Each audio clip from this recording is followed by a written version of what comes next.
Yes, thank you, my lord. Yes. Is it please the court, my lord? Yebo.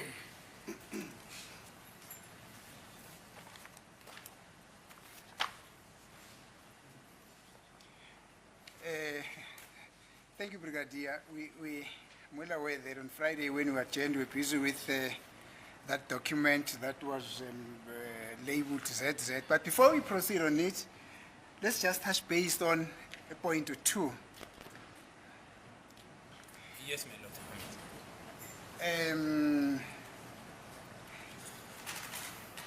In terms of your investigation, or let me put it this way, what was the description of the perpetrator who got into the Kumalos, who had a gun in his possession that you had to go and look for?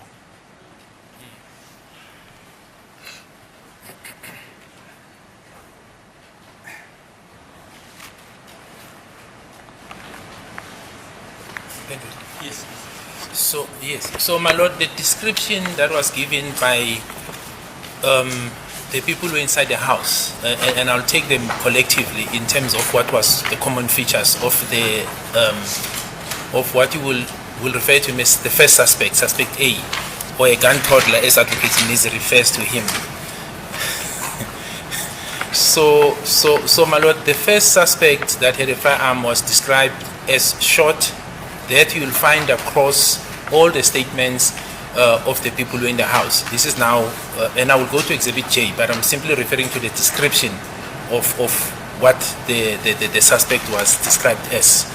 That he was short. Secondly, that he had dreadlocks. Thirdly, some of the witnesses refer to him as having big eyes. And then others also refer to him as having a gold teeth incision on the upper part of the mouth.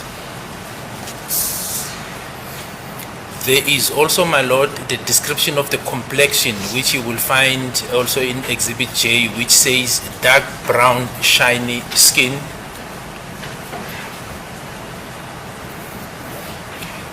Then the length of the dreadlocks, my lord, are described, I think, by some of the witnesses as well, to say they were up to the neck. This is now the people who are inside the house. You also find the correlation of this description of the length of the dreadlocks, my lord, on the witnesses that were outside. In other words, outside the house. Tabi Singh, who was with her friends, also indicates that after hearing the gunshot or seeing people running away, one of the people she saw had dreadlocks up to the neck. So there's a correlation in terms of the length, my lord. There's also a description of the clothing that he was wearing, a top. What is clear on all the witnesses who was inside the house, that he was wearing a top. So the top part, insofar as the jacket, that is clear. There's a common understanding in that. There's no dispute. Then the color then kicks in, where you find differences. Either describe the said jacket as khaki, light brown, beige, leather jackets. And I'm saying this, my lord, insofar as the statements are concerned. That is the description you get. Then when you move to Exhibit J, and then that is where you will find the said jacket on the interview with Warrant Officer Steenkamp being said it has a wooden collar.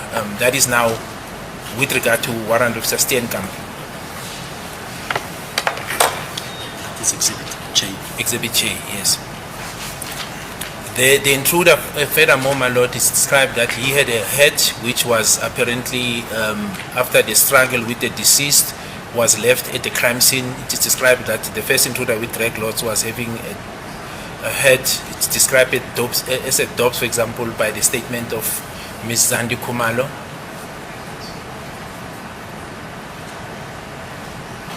This is also confirmed, I think, by one of the witnesses as well from outside, my lord. One of the neighbors, Madingwane, I think is his surname, who indicates, is one of the neighbors who indicate that he saw people or suspects going into Makumalo's house. This is now prior to the incident, and indicating that one of them had a hat. He was wearing a hat.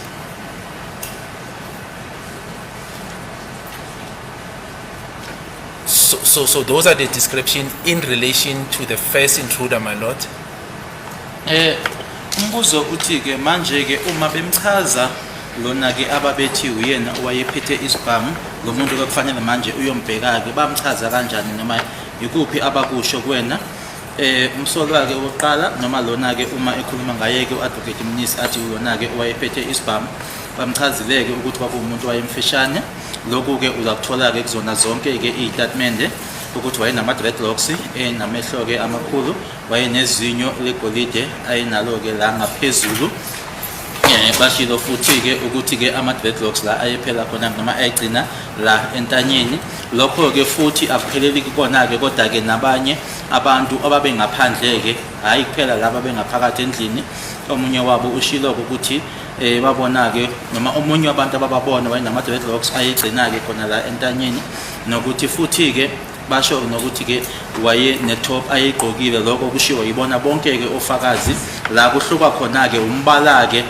abanye bawuchazileke ukuthi basho ukuthi kwakumbala okhakhe kwaku light brown kwaku beige bakhulumela ke futhi nangelela jacket kanye futhi ke naye exhibit J listed lo yena ke wabhala uyena noma laba bekhuluma khona ke naye warrant officer Steenkamp bekhuluma ngayo ukuthi ke le top yayinekhola nokuthi futhi ke kwakunesigqoko esasala ke emuva ke nomunye ke walabo babengaphandle ushilo ukuthi abantu abababona bengena khona ke kwamakhumalo omunye wabo waye nesigqoko awayesithwele. My lord, in addition to that, it was also said by some of the witnesses, because it came out during the description, that the first suspect, suspect A, had a firearm. Others will refer to say he just was armed with a firearm. This is now in relation to the people, the witnesses who were inside the house. Then I think the likes of, and so if I'm referring to the statements, my lord, I will go to Exhibit J. I'm referring to the statements themselves. Then when you find the statements of Longwe, Mr. Madlala, I just lost the third name, my lord. They then refer to a revolver, you know. Others will say revolver, 38 special, you know, to that type, or a firearm with a wheel. But then the other witnesses simply refers to the part that this suspect A was armed with a firearm. Although, my lord, as I said earlier, you got this assertion where people said they were not trained and not sure about the firearm, but it is contained in the statement where an identification of a 38 special was mentioned, particularly from the top of my hand, Mr. Longetwala.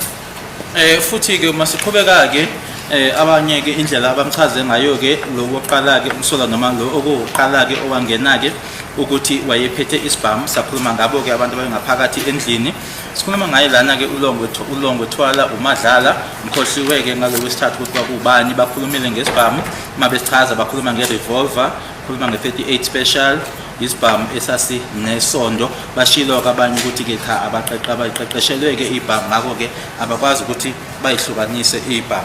And then now when you go to Exhibit J, my lord, it seems to give an impression that there was, this is now according to Exhibit J, that the witnesses identify the gun toddler as carrying a revolver.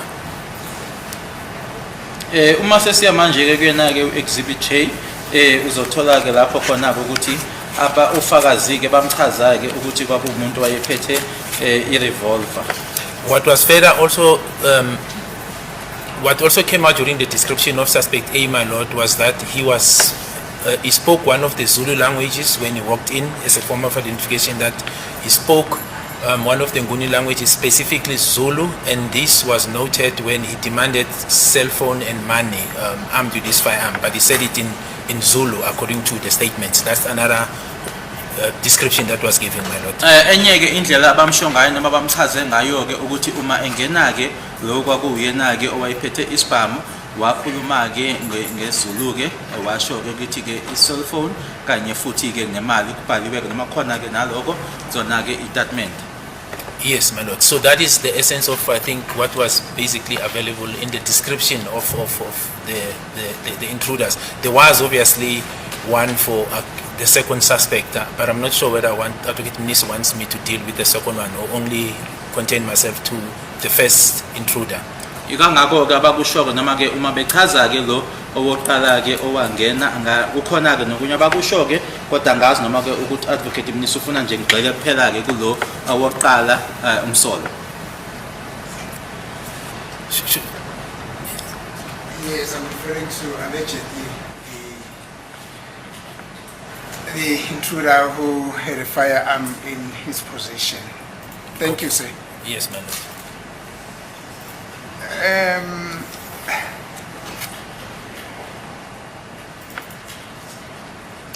We're still busy with Exhibit ZZ. We're on page 4 of page 6 of Exhibit ZZ.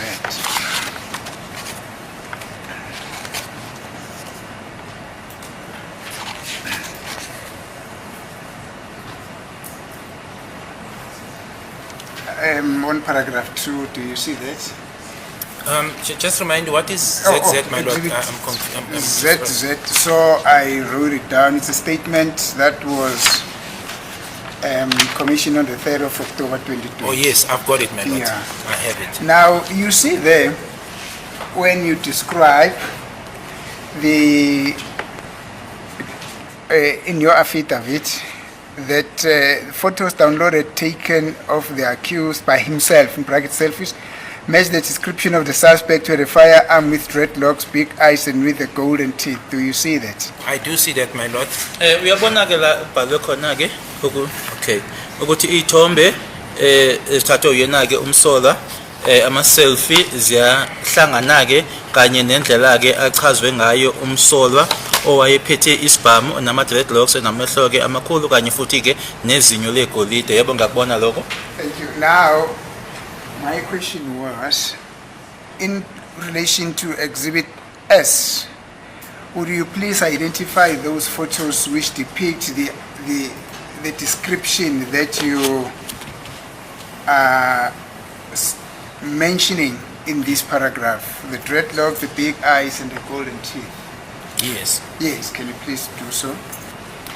Yes, absolutely, my lord. I will do that. If perhaps we can go to the first photo that is contained there. However, while the state advocate or Dr. Sibanda, my lord, is trying to go there, what is important to place on record is that this statement was the summary of the investigation that was done at the time. In other words, in preparation or requesting the authorization of the warrants of arrest. So one then summed up, my lord, the investigation insofar as all accused, but here we are focusing only on accused 3. So secondly, my lord, these photos, the downloads which I will deal with when I get there, they are collective. In other words, I will indicate as I go to them step by step and indicate the points that are covered in this paragraph and why I'm saying that. So I will make reference to say this is what the photo is saying and where do you find in relation to Exhibit J that I was referred to, but then also I will then have to refer to other supporting evidence that I had at the time when I made this statement, because I was informed by evidence that I've obtained during the course of investigation and then subsequently then composed of this statement. So I will deal with it like that, my lord. Ngiyafisa nje ukuthi ngikushoke ngichaze ukuthi le statement lesike siqhathi fundwa-ke manje ukuthi-ke sona-ke kwakuyisifinyezo-ke sophenyo olwalenziwe ngaleso sikhathi leso sifaka-ke noma sikhuluma ngabo bonke-ke abasolwa-ke kodwa kakhulukazi-ke na-ke nanjengoba-ke kufundwa lana-ke yena-ke umsolwa wesithathu. Sothi-ke uma siqhubeka-ke ngazo iy'thombe lezi ngisho-ke mayelana nalokhu okubhaliwe-ke lana ngoba lokhu engangisenza lesi statement aholwa-ke ubufakazi enganginabo ngaleso sikhathi uma uphenyo luqhubeka. Furthermore, my lord, what is prudent to mention also while we still waiting for the monitor is that after the investigation, when one then made the memorandum to the DPP and subsequently this application for J50s, the investigation that I conducted, that I led us to believe that suspect A, who was armed with a firearm, is accused number 3, and suspect B, who was taller and wearing a wooden a woody is accused number 2. That was the investigation. That's where the investigation took us to make that determination that the 2 intruders identified by the people who were inside the house and taking the evidence that we had at the time, it placed us that accused number 2 was the tall, skinny suspect B, who was wearing a black hoodie. And that, my lord, and I know I'm diverting while they're preparing that, I just want to give a picture so that when we get to the photos, it is clear. And that you will find, my lord, in the description, for example, of Mr. Longwe Twala, who was one of the people inside the house. He indicates that the taller suspect, before he ran out, was wearing a black hoodie. That correlation, my lord, you also find in the statement of Makaleni, who was outside, where he indicates and gives the description and the age estimation are dealt with as part. He also correlates that the second suspect, suspect B, was wearing a black hoodie. You further find the correlation to confirm this, my lord, in the statement of Sizwe Zungu, Constable Zungu, who says at the hostel he saw accused 2 wearing a black hoodie and changing it to a different color. Manje ke uma besalungisa ke khona lana uma ke kuhlanganisa ngiyafisa nje ukuthi ke nginikeze inkantolo ngisho ke ukuthi uma ngabe ke ufunda noma ubheka sona ke istatement sika Longwe okanye ngaphambi kokuthi sifike lapho uphenyo uma silenza ke lwasiholela ekuthini ke labantu ababechazwa yibona ofakazi ababesendlini ukuthi lona ke bachaza ukuthi omunye wayenamadress emfishane lokho kwasiholela ekuthini loyo umuntu ephethe isibhamu loyo kwakumsolwa wesithathu nokuthi ke lo owayemude yena ke efake ihoodie emnyama kwakumangalela noma umsolwa wesibili. Lokho uyakuthola ke uma ngabe ubheka sona ke istatement sakhe uLongwe osho ke uma ukuthi lo owayemude ke ngaphambi kokuthi yena Longwe aphume ukuthi lo owayemude wayegqoke ihoodie emnyama. Lokho uyakuthola ke futhi nakulo owaye ngaphandle ke uMakeleni uphinde futhi ke ukutholeke kunkulumo yakhe ke uConstable uZungu oshoyo ukuthi khona lapha yana ke ehostel umsola wesibili wayegqoke ihoodie emnyama wase eyayishintsha ke efaka ihoodie omunye umbala. My lord, can I request that perhaps we start with photo number 12, because that's the photo we were at, and then we can just go down like that. Photo number 12 of this exhibit.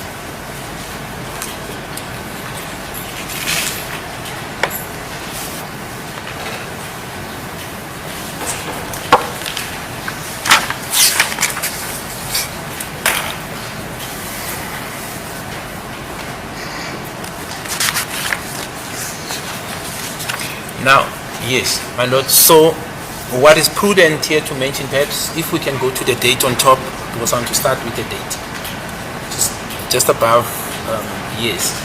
What is prudent to mention, my lord, is that the date depicted there, it's 2014, October 26, and then there is 17:31, 14 seconds. So what is important is to note that the date of this incident, my lord, occurred on the 26th of October 2014.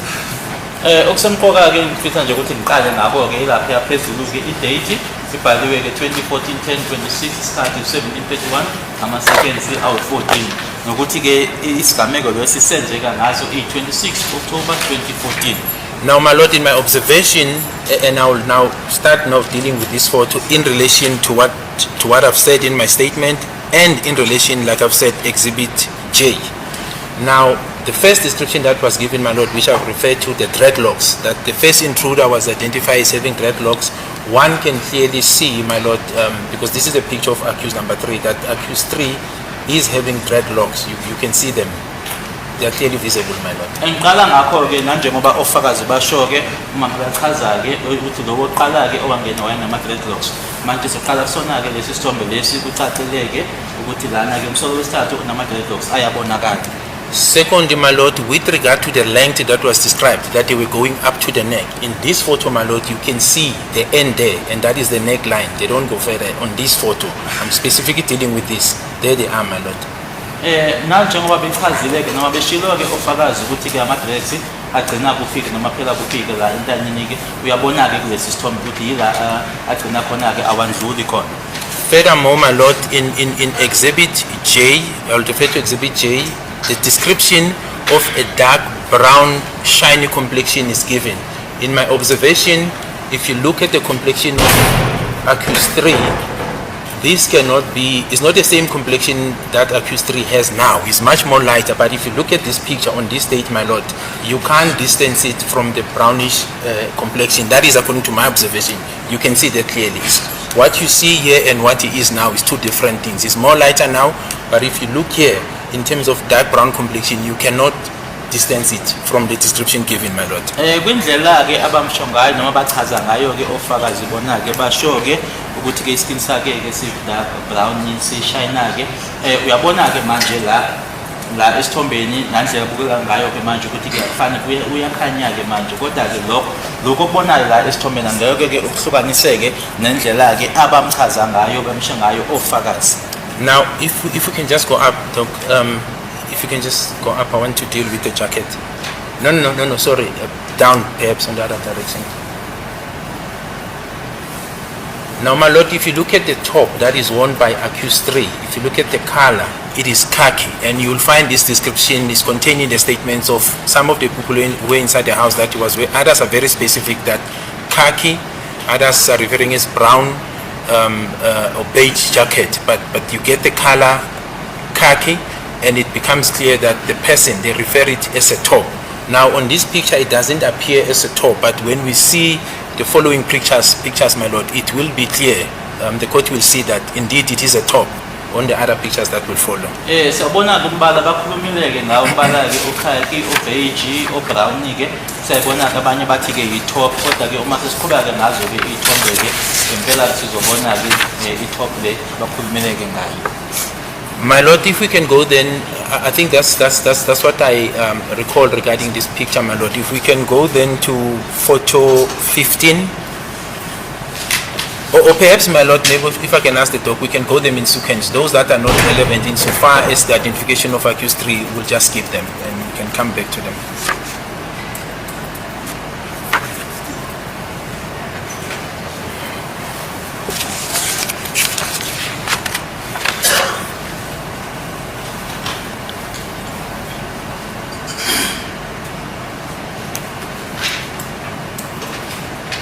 Yes, photo 15, my lord. This is the photo where I've indicated and I said, my lord, I can give the benefit to the accused when they were complaining about, you know, where I said that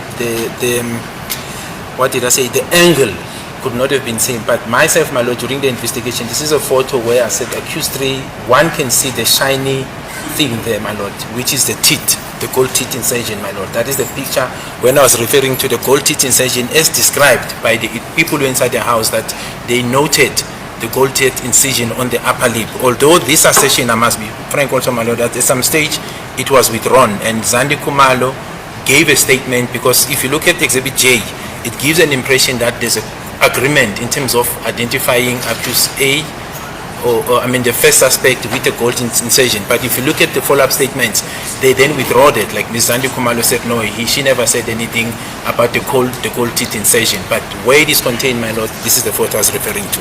Uma bengikhuluma ke ngaphambilini ke ngezinyo ke bengikhuluma ngaso ke lesi sithombe la ngishoyo ke khona ke ukuthi ke umsolo wesithathu ke ngoba ke kuyabonakala ke lapha ke okushayinayo ke kanye futhi nomunye wofakazi ke uZandile Khumalo, kodwa kamuva ke wasekhoto sakhe lokho akushilo ke ukuthi cha yena akakaza kusho ke lokho mayelana nezinyo ke ukuthi bengikhuluma ngaso isithombe lesi. Yes, we can proceed, my lord.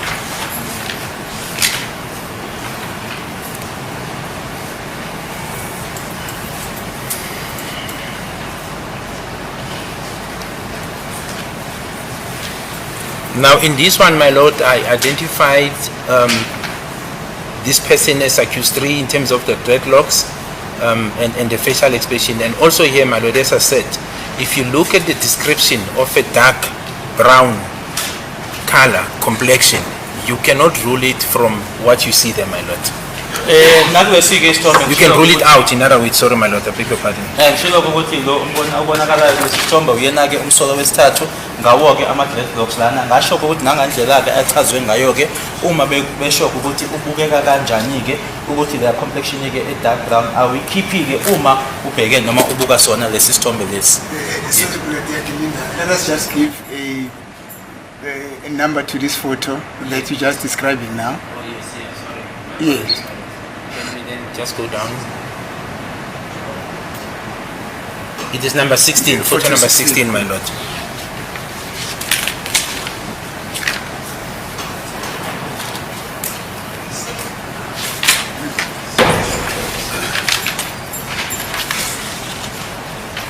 We can proceed, my lord, to the next photo.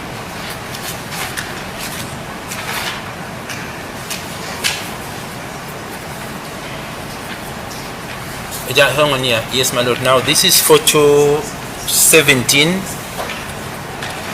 Here, my lord, one can see the date as well, which is still the same date of 2014-10-26, which is the date of this incident. Now the time there is 17:28, which is slightly different from the previous, the first photo, I think photo number 12.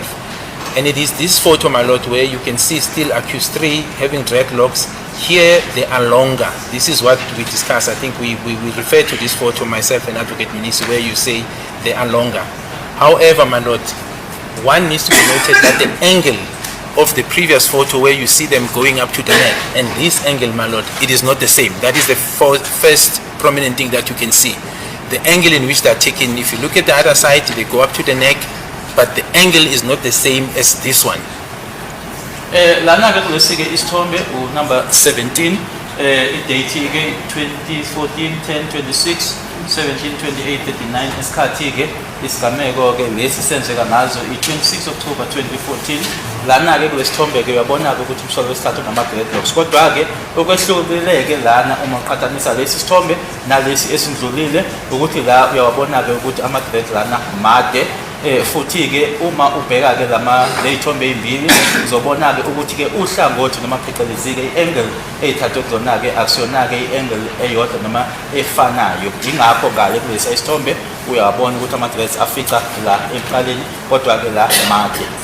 So in essence, my lord, what I'm saying, and there's a time difference between the first photo that we dealt with and this photo. I think it's a couple of minutes. We also dealt with that part. Advocate needs to draw me to that. But that part, the significance of that time difference, one will not know as to how they were worn on the first picture to in relation to this picture, or vice versa. In other words, whether there was a time when they were made shorter or extended, or whether on one angle they appeared shorter, on the other angle appeared longer, because we do not have a clear projection reflecting the exact location of the dreadlocks from the back. What you have the side where they are shorter, they go up to the neck, which correlates with the description. You then now have this photo 17, which shows them that they are longer. But these pictures, these photos, my lord, were not taken at the same time. There's a time lapse. What happened between the two in terms of how they were worn, my lord, we do not have evidence of that. We can only refer to what we see. Lana ke manje sobona ukuthi nesikhathi ke sihlukile sikhulumile ke ngalokho mina naye ke advocate umnisi, kodwa ke esingakwazi ngoba ke kwesinye isithombe abukeka emafishane, kodwa ke lana ayabonakala ukuthi manje asazi ke ukuthi kwenzakaleni ke phakathi kwalezo inkathi lezo njengoba isikhathi sihlukile ke ukuthi ke ebe kanjani ke noma ke enziwe kanjani kulesi uma sekuhamba isikhathi ke ngaphambi kokuthi sifinyelele kulesi ke isithombe ayashintshwa noma asinabo ke ubufakazi obukhuluma ngalokho. Yilokho nje kuphela esikubonayo. Thank you, Brigadier. Just before you proceed, let us put the time lapse between the taking of the first and the second photo as you are expounding on. Is it correct that we said it's almost about it's between 2.5 to it's 2 minutes to 2.5 minutes, or the most 3 minutes? Yes, Thank we you. agree, madam. Sivumelene ngesikhathi ukuthi ngaba ishuze emibili ukuya ke kwemithathu. Thank you, Brigadier. Yes. You may proceed. Yes, my lord. So now what I mentioned on this picture, my lord, as I've said earlier, on the previous photo number 12, that if you look at the jacket that is worn by accused 3, or that at the top on the other picture, because the previous picture number 12, my lord, did not go to the waistline. If you look at the waistline, then one can see clearly that this is a top. It's a two-piece. It's wearing a two-piece of the similar color, but this is a brownish, khaki, in terms of the color top. It's not one way piece like your overalls. It's a two-piece, my lord. So this, my lord, correlates with what I've said, that the witnesses described this person, suspect A, as wearing a khaki. Those who refer to the khaki as a top, my lord. that can be clearly seen. Okunye futhi ke ngifisa ukuthi ngigcizelele kona ke kulesi sithombe yiloko kwesikhulumile ngabo ngaphambilini siyabona ukuthi ke u2PC ke lona i-top ke lena ekhakhi ngombala yiloko futhi okushiwo ke ibona ke ofakazi bakhulumile ngayo i-top bakhuluma ke nangekhala noma umbala ukhakhi. What is also of paramount, my lord, while I'm dealing with this picture, because the date is important, because this is the date of the incident, is that the person next to accused 2 is accused number 5, my lord. The person next to? Sorry, accused 3, my apologies. The person, this is accused 3, this individual with the spotty is accused number 5. Okunye ke kusemqoka ke noma ke sisakhuluma ngaso lesi sithombe ukuthi ke umuntu lona ke oseduze kwakhe ke umsola wesithathu umsola wesihlanu. It was also, my lord, confirmed during the course of the investigation that indeed in the afternoons, although I will not be certain about the timelines, but in the afternoons of the date of the incident, accused 3 was indeed in the Phosphorus area, which is the jurisdiction area of where this offense occurred, in terms of his cell phone location, not the statements of witnesses, but I'm talking about now forensic evidence, the cell phone location in terms of that afternoon. He was in the vicinity of Phosphorus, my lord. Okunye futhi ke ukuthi ke uma uphenyo seliqhubeka ke lokho kwavela ke bona ke noma ke ngalelo langa i-26 October 2014 ukuthi yena ke angikhulumi manje ngestatement noma ofakazi ke kodwa ke uma kukhulunywa ngabo ubufakazi bama cell phones ukuthi ke ngalelo langa lelo umsolo wesithathu wayekhona ke kwindawo leyo yase Phosphorus. And when I'm saying he, my lord, I'm saying this because so you have the phone location correlated, my lord, by witnesses that we uncovered during the course of the investigation who places him at Basutini Hostel in the afternoon, and obviously then subsequently before and after the incident in this matter occurred, my lord. Futhi ke mase sikhuluma ngalokho ke manje ubufakazi bama cell phones ofakazi ke nabo abashoyo ukuthi ngempela ke ngalelo langa ke emini ngalelo langa lazo i-26 October 2014 wayese Phosphorus ngaphambi kanye nasemuva kokwenzeka kwaso isigameko. Yes, we can proceed, my lord, to the next. And this is photo number 17, my lord.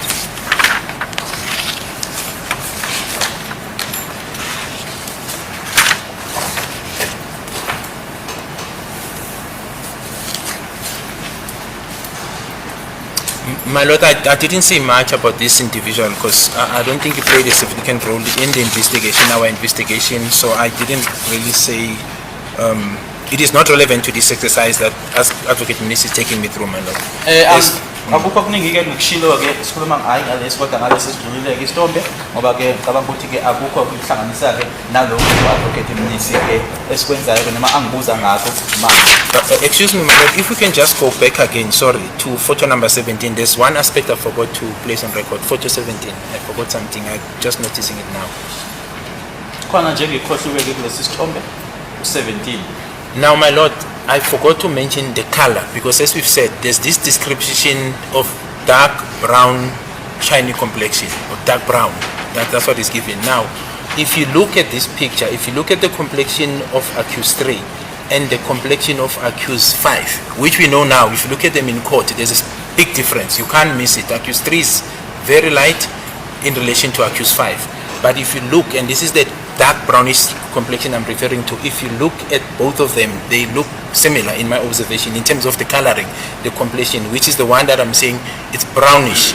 It correlates with the description given, so it's not just a dark as a person who is black, it's dark brown, and that is contained in Exhibit J, all out, insofar as what Warumta Steenkamp is saying, because it says the first person correlates what was said by, sorry, the second person correlates what was said on top, etc., etc., etc., until it gets to the person who was outside the house, Mr. Makaleni. La ke engikhohliwe ke nanjengoba bese ngishilo ukuthi indlela abamchaze ngayo ke uma ke sibuka ke indlela ke abukeka ngayo khona la ebusweni ke uma sibabuka ke bobabili ke akukho umahluko okhona uma ubabuka la esithombeni kodwa ke sikhulumile ke ngabo la enkantolo ke manje ukuthi umahluko yebo khona ke nokuthi futhi ke yena ke umsola wesithathu ke ukhanya kakhulu ke lana futhi ke naloko kukhulunyiwe nawu yena uMakeleni. My lord, we can then proceed yes to the next pictures. It's just that aspect I forgot to mention.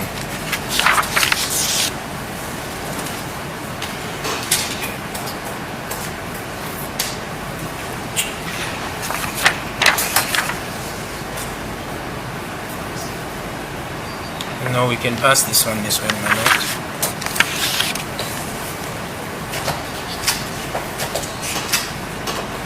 No, this is not relevant to accused number 3, my lord. It's not relevant.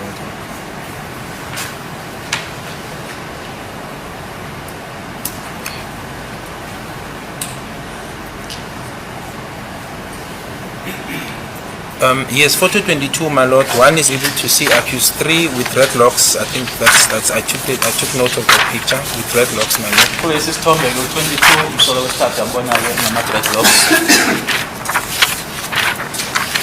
We can carry on, my lord.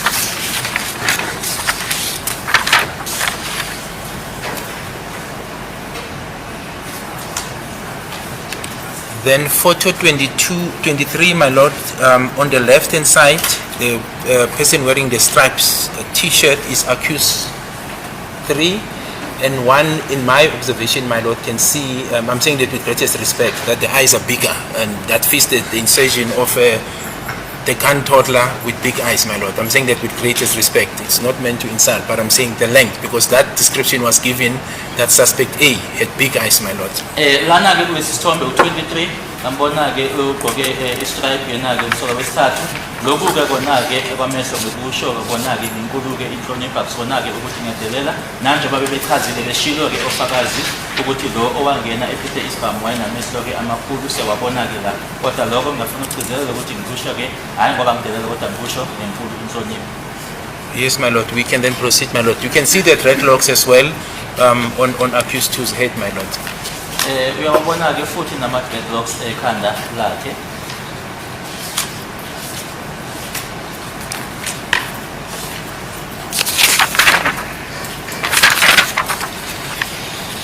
This picture, my lord, is not clearly visible on the monitor, but on the pictures themselves, one can see that the person on the left, this person is accused number 3, and then this gentleman here is accused 4, but it's not clearly visible. And I think I've placed it that it's blurry. I think that's what I've said on the previous occasion. So I'll stick to that, my lord. Lana-ke kulesi sithombe kulesi sithombe-ke akucacileke, kodwa lesi enginazo mina-ke ukucacileke uyabonakala ukuthi umsolo wesithathu lona umsolo wesine lona, kodwa kulesi mina engisiphethe-ke ubonakala kahle. And this is picture number 24. It's photo 24, my lord. That one. Yes, yeah, this is photo number 24.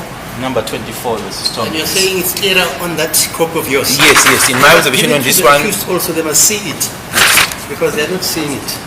And even the defense, Yes, because you're describing something which is different from what is being monitored there. yes, my lord.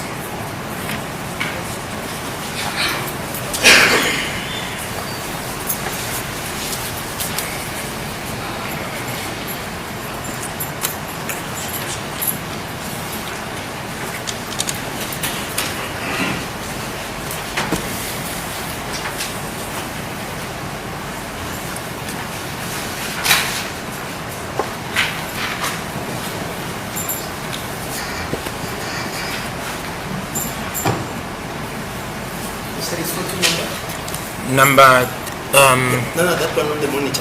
it's 24. It's 24. 24. Yes, my lord.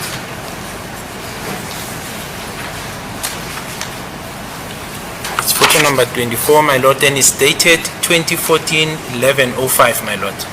Sibhalwe-ke 2014-11-05 i-date. Yes, we can proceed, my lord.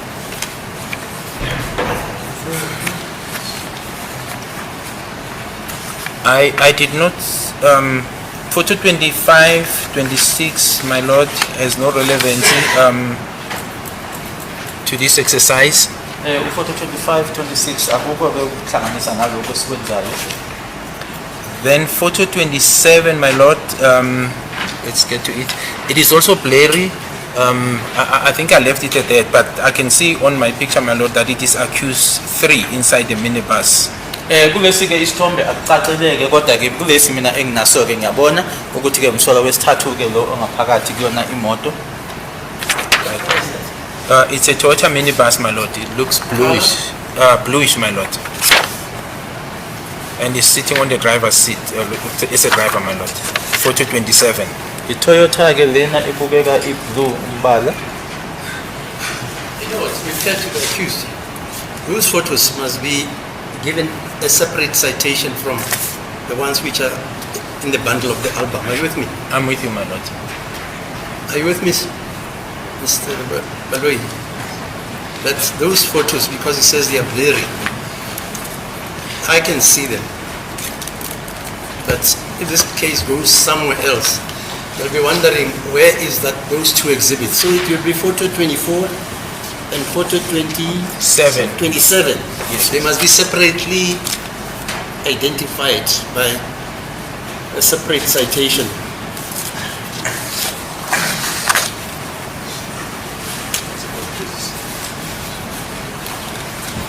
My lord, we can proceed. Photo 28, I don't think it's relevant to this exercise. Akukho kuhlanganisa photo 28 naloko esikwenzayo.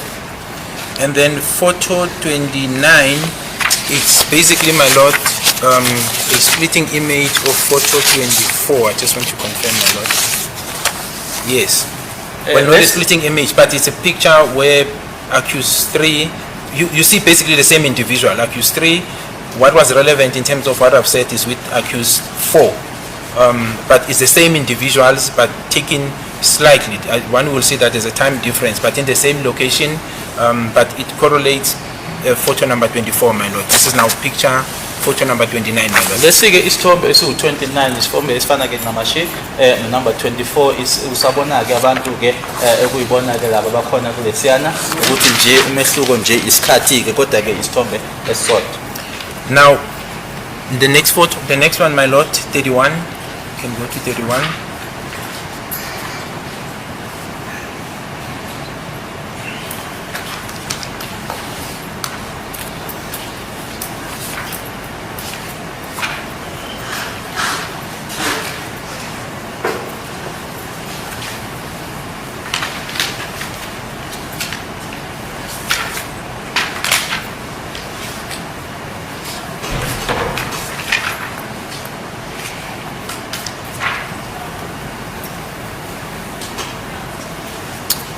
My lord, on the right hand side, one could identify accused 3. On the left hand side, there's 3 gentlemen, but this is accused 3. One can see also this one, my lord, it's a little bit blurry in fairness to the accused, but one can see the lineup of the dreadlocks, my lord. Lesike isithombe 31 kuhlangothi noma kusandla sakho sokunxeleke uyambona ke umsolo wesithathu nalana kulesike akucacile kodwa ke ama dreadlocks ewabona. Now, what is the person that you're describing as accused number 3's skin complexion on that photo? It is much lighter, my lord, compared to the others that we dealt with. However, my lord, and I'm not now wanting to speculate or testify as an expert, one will need to take into account the lineup and the day in which these pictures were taken. If you look at this picture in particular that we're dealing with, you can see one cannot even tell whether it was the late afternoon or dark at night, which is different to the other pictures. For example, picture number 12, where you can even see the sun rays at the back. It was clearly daylight and you can see the sun rays. Now this one, if it's not the afternoon, late afternoon, where the sun has already disappeared, my lord, then it will be at night. Now, as much as I'm not an expert, my lord, but I know that lighting plays a role in how one will appear in the picture, my lord. Manje ke uma ubuka kulesike isithombe uma umbhekile ke ukanjani ke ebusweni noma indlela yakhe abukeka ngayo lana ke uyabonakala ke ukuthi ke uyakhanya ke lana kodwa ke angikusho ke ukuthi ke manje indaba yesikhathi ke uma sibuyele emuva ke kwisithombe eku number 12 la ubona khona ke ukuthi kwabusemini ke ngiyazi noma ngingasiyena ke ungoti ukuthi ke udaba ke lwelanga ke noma ukuthi kuyisiphi isikhathi isithombe sithathwe ngaso nako ke kuba nomthelela ke. Now, before we proceed to the next point, Brigadier, you would recall that this court was told that this incident took place at about between 8 and 8:30 in the evening. And the witnesses who testified here at court testified about the nature of visibility in their house, if you so remember, and they said that the house was properly lit, not so.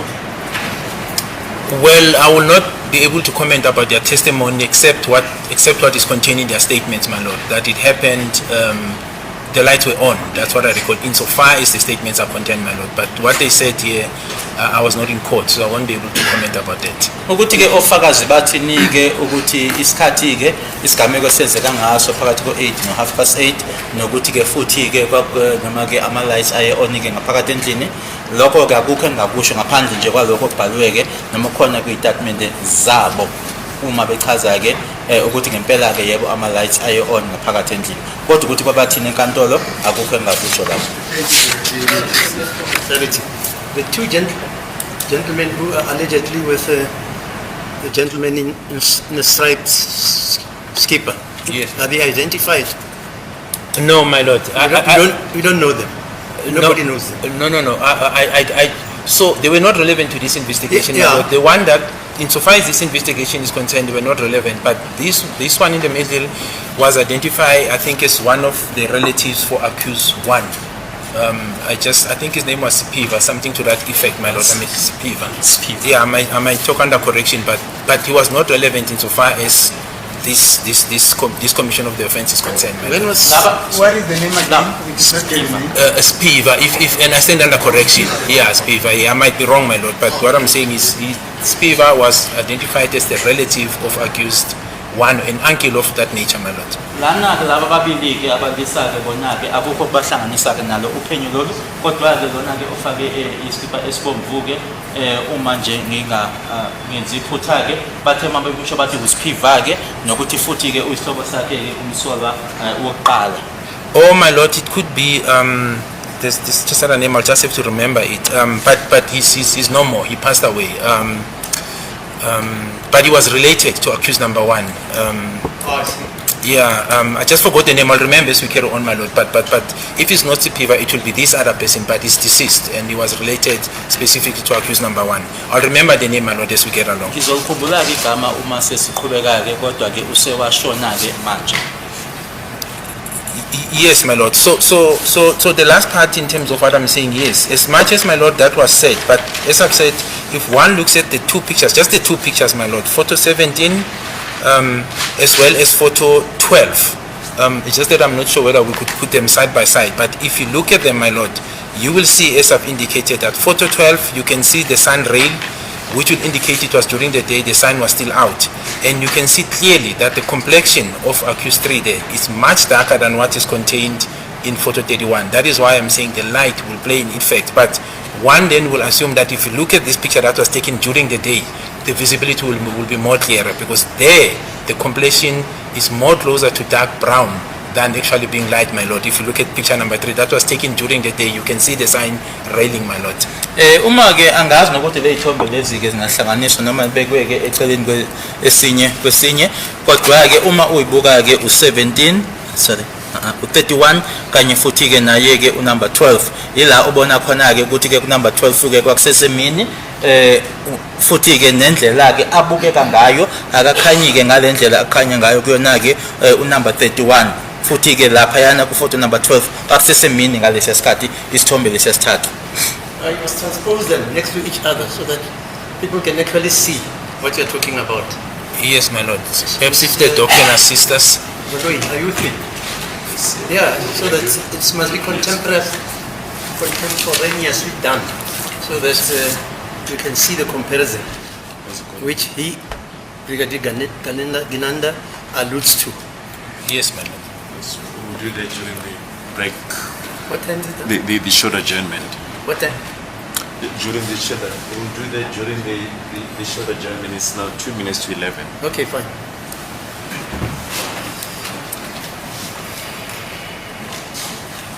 Okay. Yes, my lord. So that's what I wanted to comment. I'm not so sure whether we can proceed or Advocate Nis wants us to still deal with picture 31. I'm not sure. Can I proceed? No, I understand, Brigadier. I don't know what photo. I just requested you to take me through, or to take me directly to the photos which have got dreadlocks, the big eyes, and the golden teeth. All right. Yes. Okay. No. I didn't say to you deal with picture number 15, 17, 20, or 21. No, that wasn't my question. Yes. No, I'm dealing with them, my lord. But in you this chose context, to go that route. I'm sorry, sir. All right. No. No, I think we're saying the same thing, my lord. Perhaps the approach is what we did not envisage or agree on. What I've said, my lord, and then that's why I started there. This part was prudent.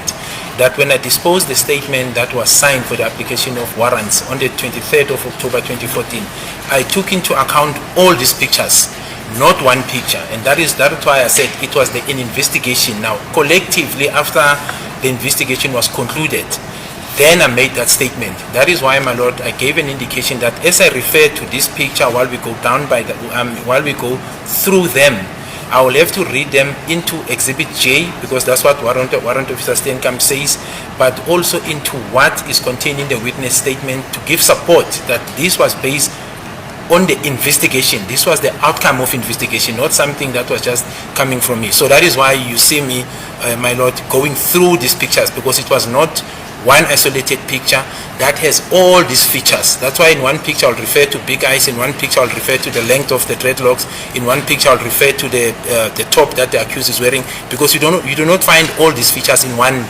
photo, my lord. You get them in different pictures, and that is why I'm going through them, my lord. Imbangela ke ukuthi ngenze ngalendlela engenza ngayo ke ukuthi ke nanje ngoba ke kukhulunyiweke noma uadvocate minister esho ukuthi ke yena ke ufune ngiye kwisithombe la khona ekutholakala khona ke lama dreadlocks lana ukuthi aphela kuphike izinyo ke legolide amehlo ukuthi lokho awukutholi ke konke kwisithombe sodwa. Ingakho ke manje sengiyenza ngalendlela engenza ngayo ke nokuthi ke nge-23 zika October 2014 uma manje sengenza ke isicelo ke sawo ke ama warrant ukuthi ke ngasebenza ke ngawo onke lama pictures ukuthi ke kuyisithombe esodwa ngaye uExhibit J kanye futhi ke nako lokho okwenziwa uyena uLieutenant Colonel Stein.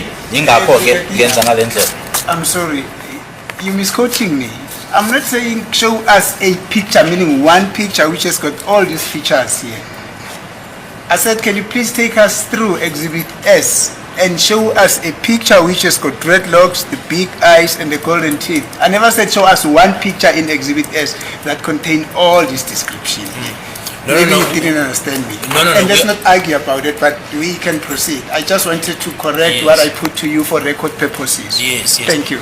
No, agreed, my lord. I think we're saying the same thing. Perhaps that's why I said it's how it's coming out. All I was getting across is that there is no one picture that will have all these features. Hence, I'm identifying these different pictures. Not to say Advocate Mnisi said there's only one picture, show me this picture. So we agree there. That's not what you said.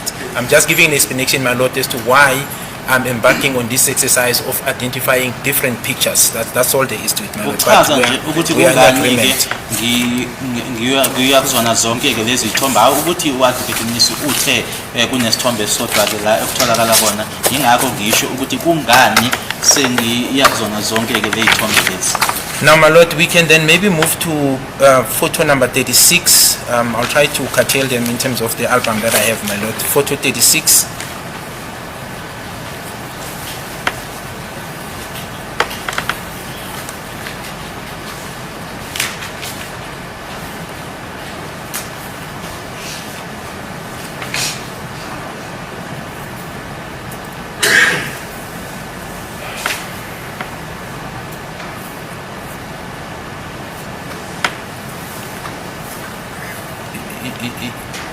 Wait, so sorry, my lord, can we go up just maybe to the speak just a bit up? No. Yes, perhaps we can deal with this one. Wait, my lord. This is photo number 35. Yes, it's almost like an album, but what was relevant for me, my lord, in the identification, or rather in my investigation, is this picture, my lord, where one can see the dreadlocks of accused 3, his facial expression, and also again, with greatest respect, my lord, I don't mean to offend him, the size of the eyes, the description of the intruder suspect A with big eyes, my lord. It's lana ke kuphenyo lwami ke obese kufoka ke isona ke lesi sithombe lesikaqedwe sikhomba ke manje ikuphethe la ubona khona ke umsolo wesithathu nama dreadlocks. Ngiphinde futhi nobuso ke futhi ngiphinde futhi ke ngikusho ke ngenkulu ke inhlonipho nanje ngoba bebechazile ke noma bebeshilo ofakazi ke ukuthi ke omunye walabo abangena endlini wayenamehlo ayemakhulu. And my lord is wearing the same khaki top that we dealt with in photo number 12, which is depicted on the very same date of the offense of the 26th of October 2014. usagqoke futhi leya top ke ekhaki ke ekhona ke kulesiya sithombe number 12 noma ke isithombe leso sibhalwe idate yange 26 October 2014. Yes, we can then proceed, my lord.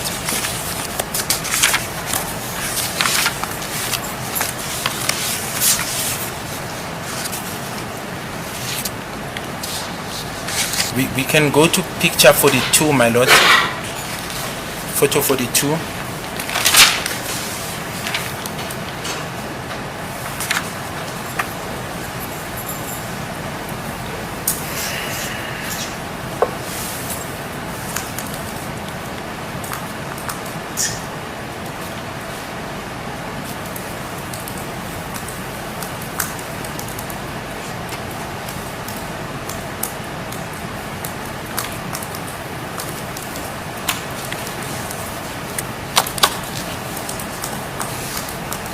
Yes, my lord. Picture 42. So, this picture, my lord, the date on top is dated 2014-11-06, and one can see, my lord, that it is accused 3 with red locks.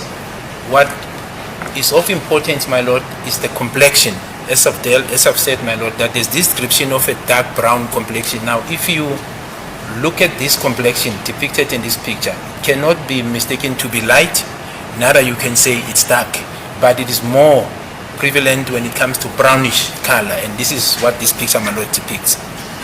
Kulesi ke isithombe idate khona ke 2014-11-06 bona ukuthi umsola ke wesithathu unama dreadlocks futhi ke sesikhuluma ke manje ngendlela ke ubuso obungakhona noma ke complexion ebusweni ke ile echaziwe ke bona ofakazi bakhulumele ukuthi ke wena dark brown shiny angeke ke lana ke uphazame ke uthi ke cha uyakhanya ke noma ke idark kodwa ke ile abakhulume ngayo noma bayishilo idate 2014-11-06. The other picture that I took into account, my lord, is picture 47. We also dealt with it, I think, in this court, even with Mr. Ramsipile, my lord, 47. Lesi ke isithombe sikhulumile ngaso naye ke Mr. Ramsipile number 47.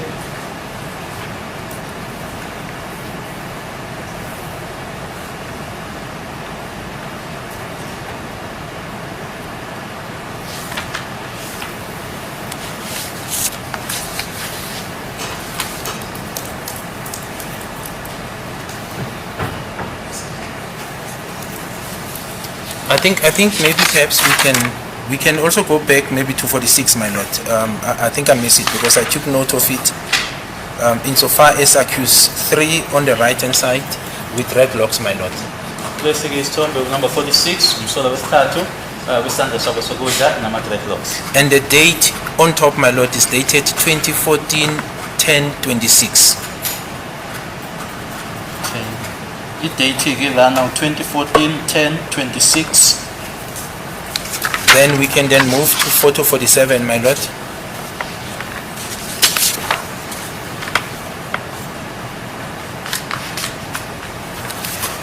But perhaps, my lord, before we go to 47, can we just go back to 46? I just want to make one comment, my lord.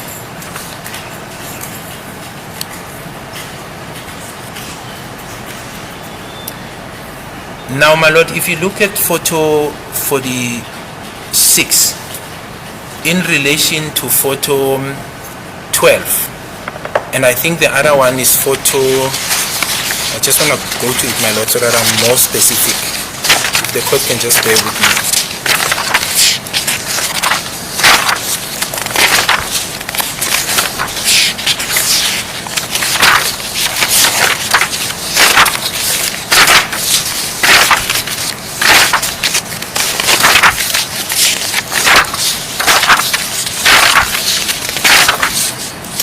Yes, so photo 12, then photo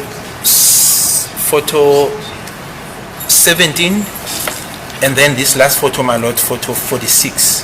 And I'll ask perhaps that when we come back from tea time, my lord, we can also put these 3 photos in the same time. What is of importance with this photo, and it will relate to this point I was trying to get across, which I will go to, my lord, is that the date depicted in all 3 of them, my lord, is the date in which this offense was committed, which is 26 October 2014. However, Ngicela nje ukuthi ke kubukeke le ithombe lezi ezintathu ke u12 u46 kanye futhi naye ke u17 okubalekile nokusemqoka ke ukuthi ke idate kuzona zonke ke le ithombe idate ke yange 26 October 2014. Now, however, my lord, I'm saying if you look at photo 46, my apologies, you will see that accused 3 is dressed differently than he is on the other 2 photos, but on the same date. Why is this relevant, my lord? It's relevant in a point when I said one will not know that when these times were changing, as the angle was not the same, how was the hairstyle of the accused dress?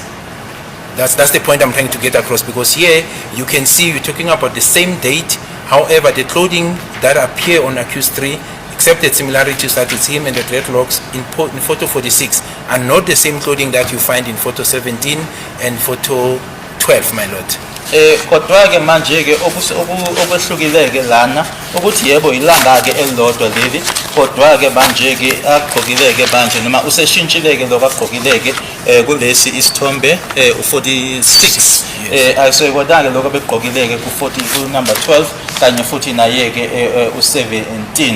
Yilokho ke bengikushilo ke ngaphambilini uma ngithi ke le ithombe lezi ithathwe noma ithwetshulwe ngeinkathi ezahlukile ukuthi asazi ukuthi ke ama dreadlocks kulesi isithombe abukeka ekanjena ukuthi kwenzeke nike maphakathi ke nesikhathi ukuthi manje asehlukile ke kwesinye isithombe abukeke ngendlela ehlukile.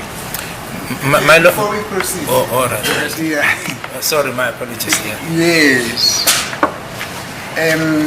Photo number 17 and photo 46. Let's for a moment concentrate on those. Number 17 and 46.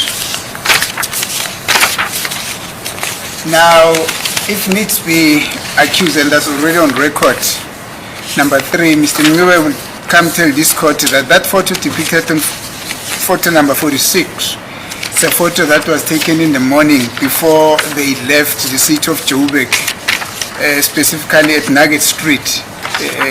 He's saying this picture was taken at the corner of Main Street and Nugget Street. It was in Joburg before they left to Spruit. Is it Spruit View or Spruit or something like that? But it's on the same day, the 26th of October 2014. Now, the picture that is depicted on photo number 17, it was taken on the same day again. Here, they were at George Koch. It was taken exactly at 28 minutes past 5 o'clock in the afternoon.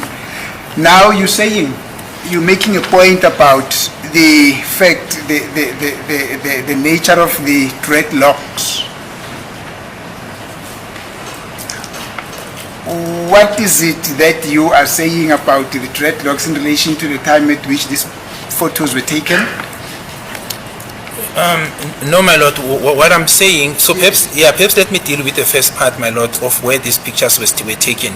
I think for me, my lord, to be in a position to answer accurately, I'll have to request an opportunity.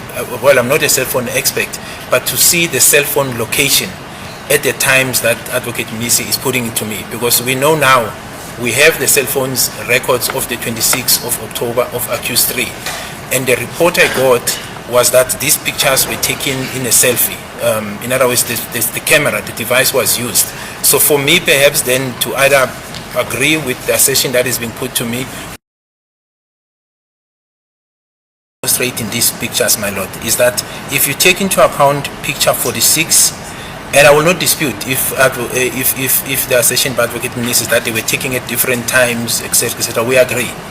But the point I was trying to get across, and which is what I said earlier, my lord, that if you look at the time lapse, in other words, there's a time gap between photo 12, 17, now we know photo 46, which clearly, this one, at least photo 12 and 17 is wearing the same clothing. The only difference is that on the other picture is with accused 5, and on the other picture is on his own. But on photo 46, you can see clearly that the change of clothing, it's different than the 2 pictures. All I was saying, there's an opportunity for him to change how he dresses, and that is why I said, my lord, one will not know how the hairstyle was dressed when he took the picture 17 or as the allegations are contained, my lord, how it was when this offense was committed, to be more precise. And that's what I was trying to demonstrate with this picture 46, my lord. Obengikusho ke ngalesi sithombe eku46. Yebo ke siyabona la ku12 kanye naye ke u17. Ku12 ke ila ayedwa khona ke ku17 umi khona ke nomsolwa wesihlanu. Bese kuthi manje ke futhi ke noma sibona yena ke u46 ukuthi ke kunesikhathi ke esihambile ke lapha la abenako ke ukuthi ahambe ke ayoshintsha lokhu awayegqokile ke yiloko bengikusho ke malana nawo ke ama-dress ukuthi ke ngesinye isikhathi abeshintshiwe noma ebefakwe ngendlela eyodwa ke ikakhulukazi nangesikhathi sokwenzeka kwaso isigameko yiloko ebengikusho. I don't know whether it answers you. No, sorry. Yeah. Yes. Assist the court. Yes. Let's not go here and there and everywhere. Let's look at the pictures. You're saying that the time lapse between the taking of photo number 17 and photo number 46. Actually, let me put it this way. The time lapse between the taking of photo number 46, because the first photo to be taken, and then photo number 17 was taken in the afternoon. There could have been a change on the style of the dreadlocks. Is that what you're saying? Should I answer? Yes. My lord, I'm saying, and I'm basing this on photo 46. Factually, this is factual, it's not an assumption. I'm saying if you look at photo 46, which according to the date depicted on top, it was taken on the very same day as photo 12 and photo 17. So the date correlates. These photos, if the date is then, we're taking it as it is, my lord, they were taken on the 26th of October 2014. Then I'm saying, my lord, if you look at photo 46, the clothing that accused 3 is wearing is definitely not the same as the type of clothing that accused 3 is wearing in photo 12 and 17, giving an indication that there were change of clothes in between. These two photos, 12 and 17, two photo 17, or vice versa. Now I'm saying if you take that into account, you cannot ignore that there is a certain way of how he dressed himself, because these pictures confirms that. It's two different pictures, my lord. Engikushoyo lana 3, sorry. uma ke uqhathanisa le ithombe lezi ke u12 u17 kanye no46 uyabona ke ku46 ukuthi ke agqokile ke lapha asona lokho agqokile ke ku number 12 kanye futhi ke naye ke u17 futhi ke kunesikhathi ke lana ke futhi esihambile ke lokho ke kuchazela into eyodwa ke ukuthi ke benesikhathi ke la khona ke ayoshintsha khona ke impahla noma ayigqokile ke ngalelo langa lelo. Brigadier, you made mention of the dreadlocks. Yes. Not so. Yes. And you said there could be a probability that dreadlocks could have been changed as well. Yes. Exactly. Now look at photo number 17 and photo number 46. Do you see any changes in terms of the dreadlocks? No. So my lord, yes. If you, no. So perhaps let me put it answer that. Let me say it. No. Let me answer it correctly. There is no difference insofar as photo 17 and 46 in terms of the length. You can see that the dreadlocks are longer, which is different with photo 12. Angiphendula ngalendlela ke ukuthi ke uma ubuka isithombe u17 kanye no46 awukho ke umehluko uma ubuka ke usize ke wawo ke ama dreadlocks uyabonakala ke ukuthi made kodwa ke lokho ke angeke ukusho ke uma uza kulesi sithombe esi12. Thank you, Brigadier. We can proceed. Yes, my lord.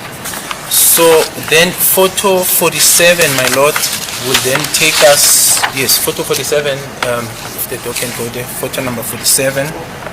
I'm sorry, my lord. Apparently, there's a technician that is still busy on the system. I think we could then request that we have a short adjournment, my lord, so they complete what they have to make. What's your time? 19. Fast.